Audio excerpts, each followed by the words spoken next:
এটা परमेश्वर सिद्धांत अटे यह परमेश्वर सिद्धांत अटे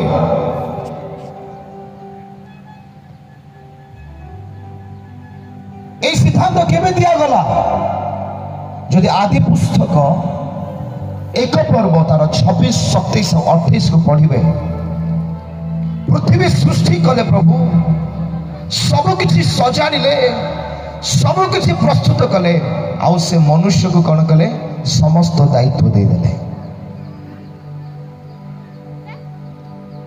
से दिन ठारू ए पृथ्वी रे किछि करिवा पाई हेले प्रभु मनुष्यर परमिशन नहीं थांती एटा सुनिबा पई टिके अजब लागिवो प्रभु केमती मनुष्यर परमिशन नेबे आपण जो प्रार्थना करूछन्ती ना से प्रार्थना होची गोटे परमिशन जे प्रभु तुमर इच्छा जेपरि स्वर्ग रे सेपरि पृथ्वी रे सफल हेउ तापरे प्रभु काम करबा आरंभ करंती जो पर्यंत आपण प्रार्थना करि नाहंती प्रभु किछ करिवे नाही गीत संहिता 115 तार 16 पद लिखा गला स्वर्ग सदा प्रभुकर स्वर्ग मात्र से मनुष्य संतान मान को पृथ्वी दे अछंती हालेलुया जदि पृथ्वी आमान को दे अछंती ए पृथ्वी रे आमान को भलरे बंचिबार अछि जो उद्देश्य प्रभु आमान को रखि अछंती से उद्देश्य को सफल करिवार आवश्यक अछि नहले किसी लाभ नहीं किसी लाभ अच्छी कि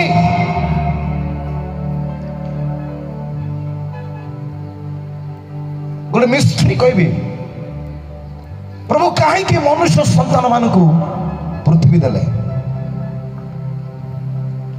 एटा गोटे मिस्त्री कौन कहबे ओडिया रे मिस्त्री रहस्य हालेलुया आमानकर परमेश्वर राजा मानकर राजा अटंती कौन अटंती समस्त टिके कहले भल लागिवो राजा मानकर राजा अटंती राजा मानकर राजा अटंती से राजा चाहिले जे तार संतान मानक मध्य तांकर संतान मानक मध्य राजा भाବରେ देखिबा पाए समस्ते को तो राजा भाବରେ देखिबा पाए राजा भाବରେ देखिबा पाए राजा कौन चाहिए मोर पुओ को मु देखिबा पे चाहू छी सेठ के राजत्व करूथबो गोटे बापार आनंद सब बेले जेते बेले निजर संतान निज गोड़ रे ठिया हो जाए सेते बेले से आनंद पाई थाए हां कि नहीं बापा माने किए अछंते एठी कई बापा ना कई भाई ना हे प्रभु केते जण बापा माने अछंती केते बेला आपन को खुशी लागे आपन को छुआ माने आपन को पाखरे सब बेले ए कि कांदुथिले भल लागिवो ना से माने आनंद करूथिले भल लागिवो से माने निजे खाई जानिले आपन देखि खुशी हेबो वाह वाह वाह केते बढ़िया रे खाउची केते बढ़िया रे खेलुची हां आउ केते बेले खुशी लागे जानि छंती जेतले आपन को विरुद्ध रे केही उठिबो आपन छाती बाडे की कहबे मोर 4टा संतान अछंती मोर 2टा संतान अछंती से माने बाहर ए मो बापा को किए रे से तो आपन को छाती फुल्ली जो बाबा बा मो पाखरे किए गोटे अच्छे हां बुझंतु भल रे सदा प्रभु चाहिए जे मोर संतान माने मध्य राजत्व करिवार मु देखिबा पई चाहूची कहा ऊपर राजत्व करिवे शैतान ऊपर बुझी पारुछंती बुझी पारुनांती आज्ञा प्रभु चाहूछंती जे तांकर संतान माने शैतान ऊपर राजत्व करंतु तेणु प्रभु अधिकार देले तुमे सर्प बिछा को पाटरे तळिब पढ़ी कि नहीं जी पढ़ी टे कहतु मु पढ़ी बोली हे दर्शक माने आमे दर्शक नाहु एठी मु सत्य कहूची आमे समस्ते मिसिके परमेश्वर को महिमा करने पे आसीचु मते खाली देखंतु ना मु जहा कहूँ सेटा को शुणत कहतु मुखरे हालेलुया हालेलुया जेते बेले गोटे राजा निजर संतान को राज्य करिवार देखिबे पे चाहे ताले से राजा कौन करिवो राजार पुओ राजा सही राज्य रे राजा ना राजकुमार आज्ञा राजकुमार सुनतु राजार पुओ सही राज्य रे कौन राजकुमार से केबे राजा ही पारिबो ना जो पर्यंत बापा मरी नाहंती से राजकुमार ही रहिबो हेले बापा चाहउछंती मो भी राजा मो पुओ भी मो राजा बोली देखिया पे चाहूची हेले केमती होबो एडा केमती संभव से तो मरी नाहंती सेथिबा राजा कौन करिवे आउ एक राज्य सृष्टि करिवे आउ सही राज्य रे निज संतान को पठेइबे आउ देखिबे मोर पुओ केमती राज्य करूची के बुझी पारछत जे बुझी पारछन्ते ताली मारंतु ना गया हालेलुया के बुझी पारले राजा निज संतान को राज्य करिवार देखिबा पाई से आउ गोटे राज्य को बनेबे आउ से राज्य रे ताको नियुक्त करिवे राजा भाबरे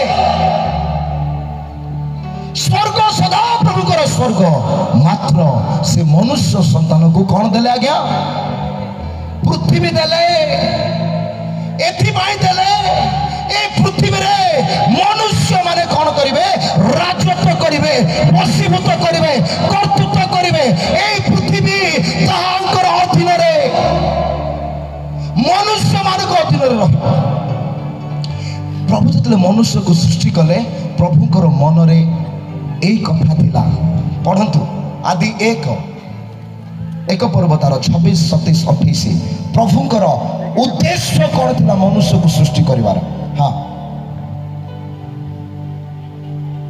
माइक रे पढ़ो जल्दी पढ़ो एति उत्तर परमेश्वर कहिले आमे माने आपण प्रतिमूर्ति रे ओ आपण सादृश्य रे मनुष्यर निर्माण करू से माने जलचर मत्स्यगण व खेचर पक्षीगण व पशुगण व समस्त पृथ्वी व भूमि रे गमनशील सबु उरगामी जंतु उपरे कर्तृत्व करिवे कौन करिवे आज्ञा अरे आपण माने भी कहबेनी कले केमते हो आज्ञा कौन करिवे कर्तृत्व करिवे they will rule and rain से माने रूल करिवे किए कर्तृत्व करे राजा कर्तृत्व करे किए कर्तृत्व करे कोंतु मु तो कहूची ना किए कर्तृत्व करे राजा माने कर्तृत्व करंती रूल करंती से माने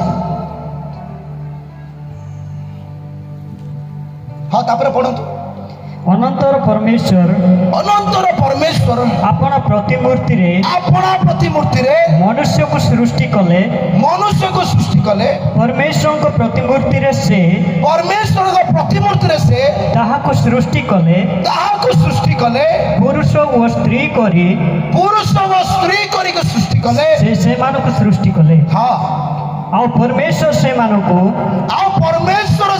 को आशीर्वाद कले कौन कले आज्ञा हाथ टिके बढ़ाई कहूँ आशीर्वाद कले क्या आशीर्वाद कले मनुष्य को पुरुष को आ स्त्री को आशीर्वाद कले हाथ बढ़ाई के आशीर्वाद कले आ कौन कहले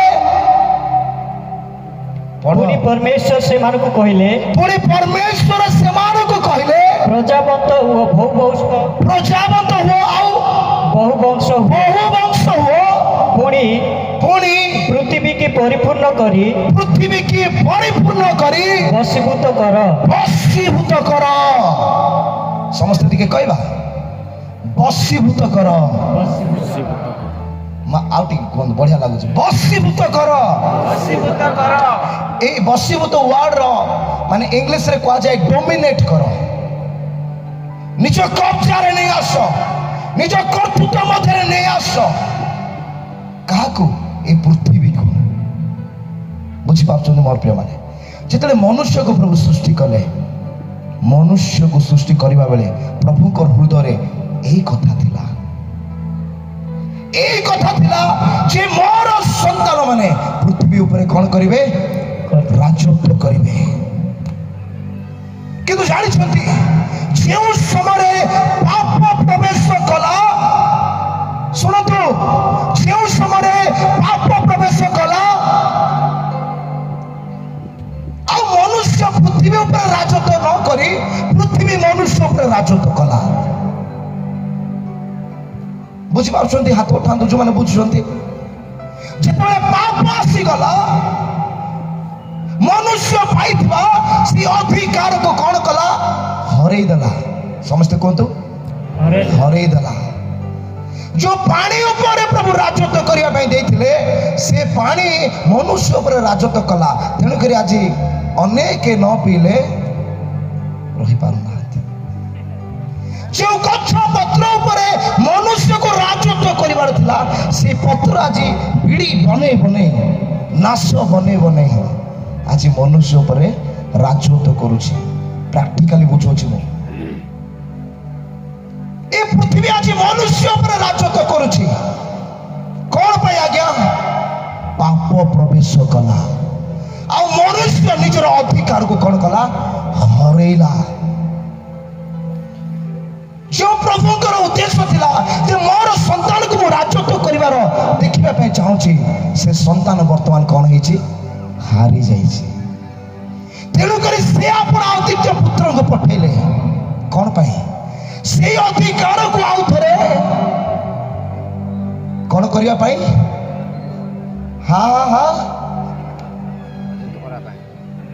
ରିଷ୍ଟୋର କରିବା ପାଇଁ। ସେଇ ଅଧିକାରକୁ ଆଉ ଥରେ କୁହନ୍ତୁ ଆଜ୍ଞା, ନ କହିଲେ ନିଦ ହବ। ପୁନଃସ୍ଥାପନ କରିବା ପାଇଁ ପ୍ରଭୁ ଯୀଶୁ କ୍ରୁଶରେ ଶୈତାନକୁ ସମ୍ପୂର୍ଣ୍ଣ ଭାବରେ ହରେଇଲେ। ମୋର ପ୍ରିୟମାନେ, ଯେଉଁ ଅଧିକାର ତା ପାଖରେ ସେ ନେଇ ଯାଇଥିଲା, ଚୋରି କରିଥିଲା, ପ୍ରଭୁ ଆଉ ଥରେ ଶୈତାନ ଠାରୁ କ'ଣ କଲେ? ଛଡ଼େଇ ଆଣିଲେ। ଆଉ ସେ ଆମମାନଙ୍କୁ ଆଜି ଦେଇଅଛନ୍ତି।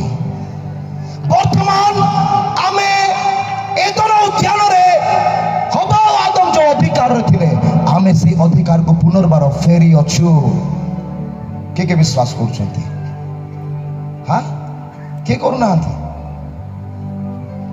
ବର୍ତ୍ତମାନ ଆମେ ହାରିଥିବା ବ୍ୟକ୍ତି ନାହୁଁ, ବର୍ତ୍ତମାନ ଅଧିକାର ପ୍ରାପ୍ତ ବ୍ୟକ୍ତି ଅଟୁ। ତେଣୁକରି ଶୈତାନ ମୋର ମୁଣ୍ଡ ଉପରେ ରହିପାରିବ ନାହିଁ। ଶୈତାନ ମୋର ପାଦ ତଳେ ରହିବ। ଯୀଶୁ ମୋର ମୁଣ୍ଡ ଉପରେ ରହିବେ। ଯୀଶୁ ମୋର ମସ୍ତକ ଅଟନ୍ତି। ଯୀଶୁ ମଣ୍ଡଳୀର ମସ୍ତକ ଅଟନ୍ତି। Hallelujah, hallelujah, hallelujah, hallelujah. କୁହନ୍ତୁ, ମୁଁ ଅଧିକାର ପ୍ରାପ୍ତ ଈଶ୍ୱରଙ୍କର ସନ୍ତାନ ଅଟେ। ଆଉ ଥରେ କହିବା କି? 1 2 3 ମୁଁ ଅଧିକାର ପ୍ରାପ୍ତ ଈଶ୍ୱରଙ୍କର କ'ଣ ଅଟେ? ସନ୍ତାନ ଅଟେ। ନାଇଁ, ଭଲରେ କହିଲେନି। ମୁଁ ଅଧିକାର ପ୍ରାପ୍ତ